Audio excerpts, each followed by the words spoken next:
Hi there, very good morning. It is the day after the Hollywood Bets Durban July. We are on Sunday, the 3rd of July. We're back up and at 'em. It's 7:30 on a Sunday morning and racing today out at Turffontein on the Standside track. We've got Lyall Cooper, as reliable as ever, with us today on Clocking the Gallop to talk about the 8 races. Very good morning to you, Lyall. The Hollywood Bets Durban July, the inaugural one, has come and gone. The only filly in the race has won it, and once again, Mike de Kock, and a wonderful year for Mary Slack, who seems to just be going from strength to strength. Yeah, fairy tale finish to the race. I mean, we got top breeder, top trainer, top jockey, all deserving, of course, out of that brilliant mare, Espumante. So, yeah, that was aligned with the stars, wasn't it? Absolutely. It was a fantastic day out there. I know that you were based up in Joburg in the studios. And it was a wonderful day. I just thought if there was one criticism of the day, it had to be the day was far too long. I don't believe 12 races works. I think it's just an overkill. I know they want to try and get as much turnover as they can on the day, but I think 12 races is ludicrous. I would go back to 10 maximum. Yeah, it was a long day, but like you said, the pools were fantastic, and that's a good sign. Absolutely. Right, we'll continue with the day today. The track condition is good. The penetrometer is 21. I suspect that it is still cold in Joburg, so I'm coming back to cold weather. I'm based in this hotel room in Durban at the moment. I'll be leaving. It's been wonderful weather here, but I suppose we have to come back to the cold, don't we? Yeah, it is quite cold today, Nico, as usual for July. Yeah. Okay, we're going to work on the card with you right now. We're going to go to Lyall, and let's take you to the running of race number 1. I'll just look up the betting and we'll bring that up shortly, Lyall. But race number 1 on the card is, as per normal, a maiden plate, actually. It's a maiden plate for fillies and mares. Some juveniles in the race. It's over a mile. Are you going with the older fillies, or are you choosing something from the younger brigade here? Very good question, Nico. This is actually a very good little race to start off here. The one nice move, of course, arrives here in good form, the 3-year-old Cabela Matsinyani for Stewie Pettigrew. Nice runs. Look at Killshot. Killshot ran a cracker yesterday. So nice moves, got a chance. Rock the Fox. That debut run of Rock the Fox, second by River Kawaris. I mean, what a run that was. Obviously taken on the likes of Gallivanting, Maharani. So Rock the Fox, there's plenty more to come.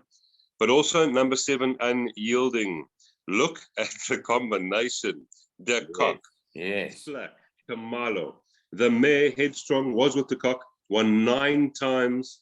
So this horse is going to love this little 1600. So, Nick, I'm funny enough going to lean towards the 7 from the 6 and then the 1. Yeah, and I can tell people out there watching the show that we did a show, obviously, with Mike de Kock last week, where we got his take on his 4 July runners. But this is exclusive to Clocking the Gallop. When I was at the Vaal on Tuesday last week calling, I bumped into the assistant Alston in Zalani, Zalani, and asked him whether he was going to the July. He said no. First of all, said that all of them were backing Sparkling Water, the grooms. But then I said, why aren't you going to the July? He says, no, I have to work on Sunday. And I said, well, have you got anything good on Sunday? And he said, the first race. He said, the first race. So I take it, it's this horse that you're tipping, Unyielding. And I think over the 1600 meters, she's a different prospect, but she'd probably have to be nice move. I can't believe that Rock the Fox, if you look at this betting I've got on the screen, is 11 to 10. It's no. In the betting. I don't think that's right, but I would certainly be shopping around for some value in the first. Okay, let's move on to race number 2. It's a maiden plate over a mile. In race 2, no changes to report in the second. Here's the betting. The money's coming for the first time, number 7, River Romeo. It was at 6 to 1. It's now 28 to 10. But the favorite is Total Protection, number 9, at 13 to 10. And then you've got number 1, Clap of Thunder, at 7 to 2. So money for this Pomodoro first timer. Well-bred horse. How did you see the second race working out? Well, yeah, obviously, Mr. Panderim's had very good luck with his horses so far. But I'm going towards number 9, Total Protection. What's the betting there, Nico? I can't see you on my little screen. 13 to 10 at the moment. Oh, okay. All right. Ryan Munger, Ashley Fortune tries the course here. I think from that Acorn form line, I've always been a bit of a fan of that Acorn form line. Then ran that good second behind Billy Bowlegs. That'll be my first selection. I also thought this eight horse could be quite dangerous. Paul Peter, Warren Kennedy. That third behind Parker Getrix last time. And there could be improvement to come here. The mare won over 1,600, in fact, 4 times. So this Son of Erupt could be an improver as well. I think that could be some value. Then, of course, number 1, Clap of Thunder, Brett Crawford, Cabello Matagnani. Not a bad form, having the second run on the Highveld. And then, of course, the 7, River Romeo. We'll have to watch the betting there closely. I thought those 4 there, but if I had to choose one, I'd probably go with the 9. Yeah, I'd also go with the 9. Not particularly well drawn, though, at 8. No. But I did like it last time out, and I thought that it could well improve on that. So, yeah, I think that we've got to watch that support, obviously, for the Pomodoro Colt River Romeo. But I thought that 9 Total Protection was the horse to beat over there. Clap of Thunder wasn't that enamored by its first effort in Joburg. No. I think maybe it settled down, but I think it might need 1 or 2 there. And it did have some nice, strong form lines in the Cape. So if it does bring those, if it brings them here, it could improve more. It could well improve. Okay, let's move on to race number 3, which starts off the pick 6 today at 10-2. It's a classified stakes over a mile. Alamite's gone number 6, Windsop. So that is a gin strike. Number 7, Seaways has a Cornell collar, and number 10, Bella Rosa. They've taken the blinkers off. Nearly came through to win last time out, but blinkers are off that one. Right, the money here for Banner Bridge. Now, Alistair Cohen, I saw him at the course. He said absolutely nothing to me yesterday, but I know that he's commentating today out at Turffontein. Are you working as well? Yes, I'll be there as well. So you'll be working with Alistair. He said nothing to me, but it's coming from 8.5 to 1 to 9 to 2. Banner Bridge. That's the shoulder 60, but that's the money horse over here. 7 to 2 about Silvery Blue as the favorite, and then 4 to 1 Silly Fella and Bella Rosa at 6 to 1 with Nkabisi. What did you see in the third? Yeah, for me, Bella Rosa is the one for me at around 6 to 1. Daughter of Count de Bois, nicely weighted. Pelisandi, it's nice to see Pelisandi coming back to form. He's had a few winners this week, taking off the 1.5. And that run behind Sarbaris, Halloween, Princess Kesh, and Sister Lighted one. I thought this horse could be in the right place at the right time. She has not won for 738 days, but maybe today could be the day with that weight. So she's my first selection. Silvery Blue, as consistent as ever. We saw Let There Be Light come through and win from that last run, as well as Golden Aspen. Nicely drawn, and of course, tire best weighted. So Silvery Blue very well in here. And then a horse like number 11, Silly Fella, not particularly well weighted here, but knocking very hard.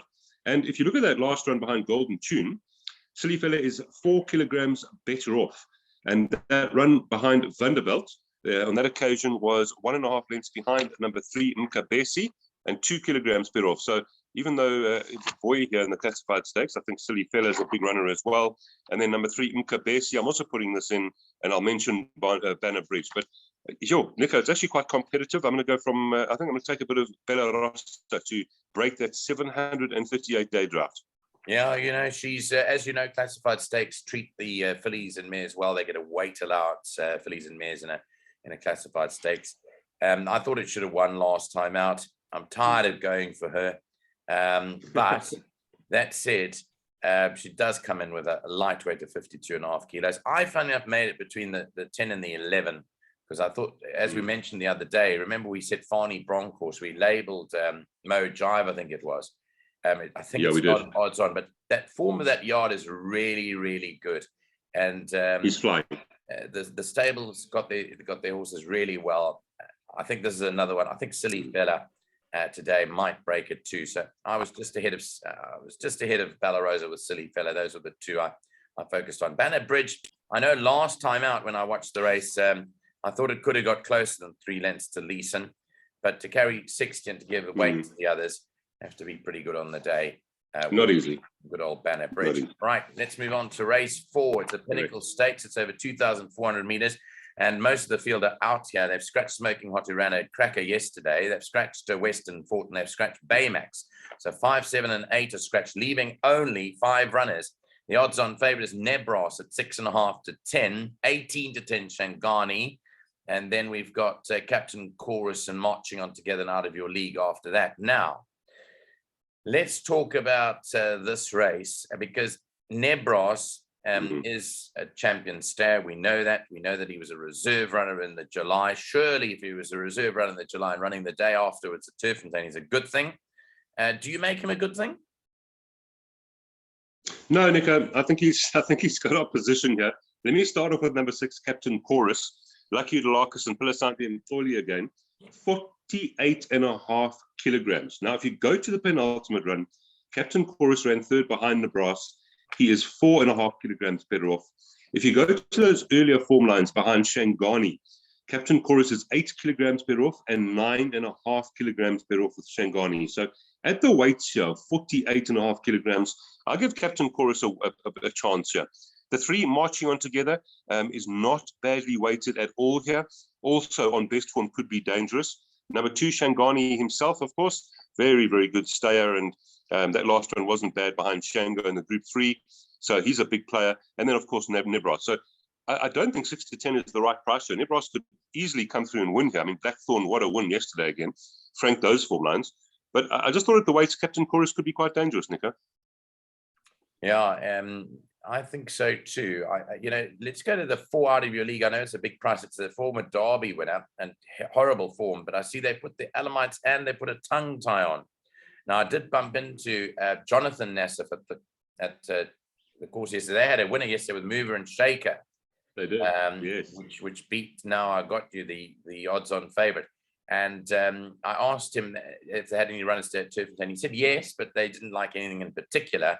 I'm not saying that out of your league will go close, but what I am saying is if you're going to put in 4 out of the 5, you may as well put in all 5. Yeah. Fair enough. Instead of leaving one out. So that's my philosophy on that one. But I, with you, don't think that Nebras is the right price. I think it's far too short.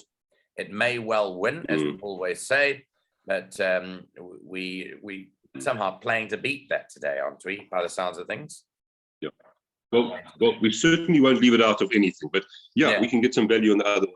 Particularly Captain Chorus is also better weighted off with marching on together. So Captain Chorus with Shangani and marching on together should turn the form around. So that should be the second favourite, I thought. Okay, yeah, I think there's some value to be had in the 4th race. Let's move on to race 5 now, which is a merit-rated 84 handicap over 2,000 meters. There are no changes in the 5th race, and this looked pretty competitive. 33 to 10 about Leeson, 5 to 2 another level. I really like that horse, another level, but he carries top weight today, so he's 5 to 2. Leeson 33 to 10. We've then got 9 to 2 Jamala, and then 6 to 1 Tattenham Hill, and 7s and 8s Bar. This was competitive, this one. It is, but I quite like Arlington Action, Nico. The son of the Apache with Tyrone Zaki. 51 kilograms. Now let's look at the form lines quickly. That second behind White Fang last time, the Corps come out and won from behind. When Arlington Action was 1 3/4 lengths behind Jamila, is 2.5 kilograms better off. And if you go back 7 runs, was 2 1/4 lengths behind Leeson and is 8 kilograms better off. Yeah. So for me, Arlington Action is the first selection here. Obviously, I think got a decent price as well. Number 6, 5th of July, also comes from the Jamila form line, also better off with the weights and very consistent. Number 6 also gets a mention from me. The one horse, of course, another level could be quite useful. It's just the 60 kilograms I'm worried about, but obviously talented. And then horses like Leeson, number 2, Wolf's World, and Jamila. But for me, Arlington Action is the value here, Nico.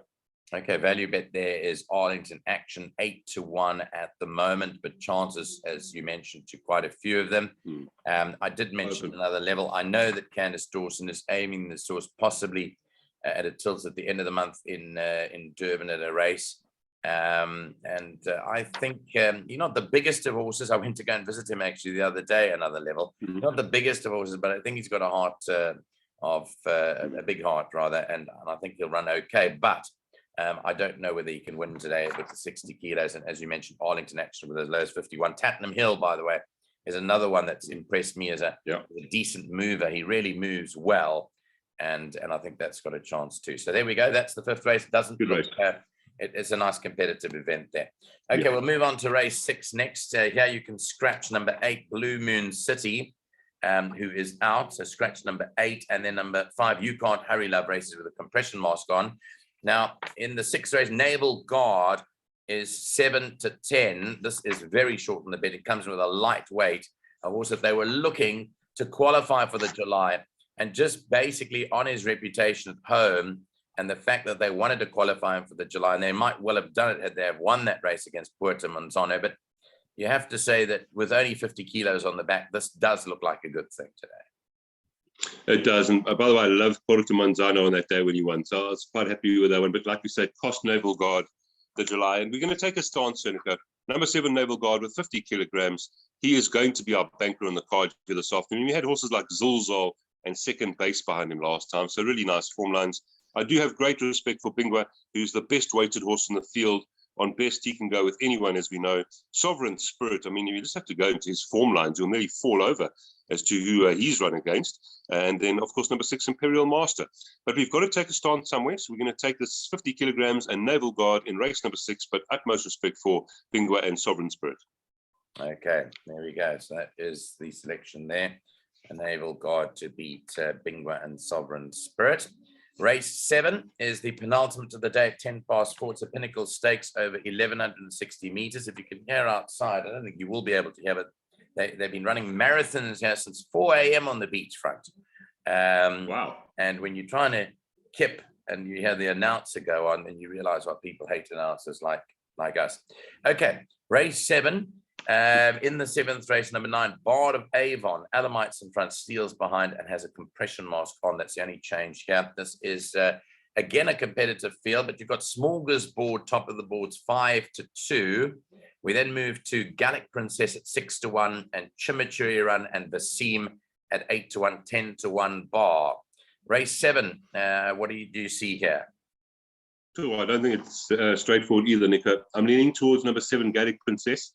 She's the best weighted in the race, the daughter of Vercingetorix. Very nice last run behind Captain's Ransom. Full velocities come through and won from the form line. If we go back 3 runs, was 8 3/4 lengths behind Smorgasbord, but is 8 kilograms better off. So Gallic Princess with Samago Kamala aboard for Canis Dawson. That'll be my selection. Also runs very well here. Obviously, Smorgasbord with a 60 kilograms, he can carry it. He's very talented. That third behind Elysian Chief last time was fantastic.